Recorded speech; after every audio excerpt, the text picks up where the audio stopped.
Yann Lambiel, pour la deuxième année, nous nous retrouvons ici à Québec à la veille d'une semaine du Festival Grand Rire. Dans quel état d'esprit êtes-vous? Je me réjouis déjà d'une part. Bon, j'ai beaucoup de chance cette année parce que on m'a demandé d'écrire un spectacle pour le Grand Rire.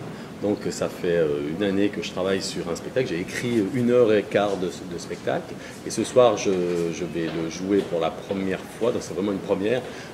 Des mots que je n'ai jamais dit devant un public que je ne connais pas et qui ne me connaît pas. C'est vraiment une complète première. Et donc je suis très confiant, mais je me réjouis de voir ce que ça va donner avec le public parce que ça fait des semaines que je répète tout seul dans ma salle de répétition avec mon technicien. Et là maintenant j'ai besoin d'avoir du répondant et de voir si les gags marchent. Voilà. Donc je me réjouis.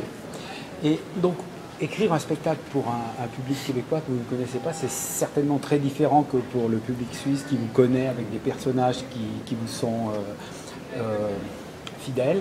Comment vous y êtes pris pour préparer ce spectacle? Alors je me suis beaucoup inspiré l'année passée de ce que j'ai appris ici en venant jouer pour ces deux galas. Et surtout, j'ai essayé de parler du Québec à travers la Suisse parce que je ne voulais pas imiter des Québécois. Parce que en tant que Suisse, on sait très bien ce que c'est que d'être mal imité par les Français.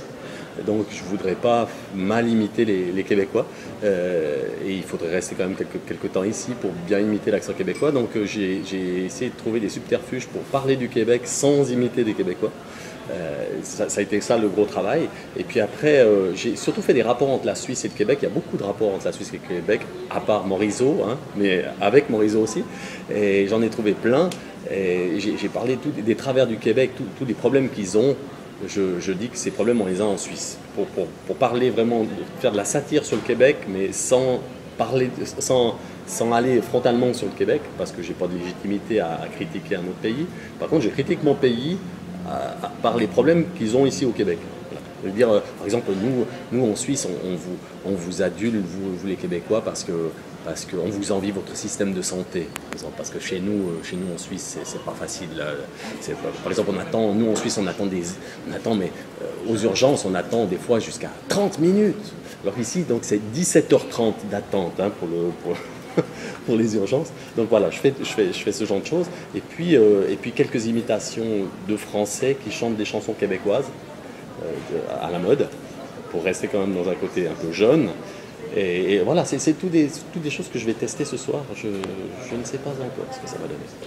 Et alors là, au début de cette semaine, vous allez jouer 5 ou 6 soirées durant la semaine, plus un gala du Rire du Monde dans une semaine. Quelles sont vos attentes de votre passage ici à Québec? C'est déjà que les gens s'amusent, voir si...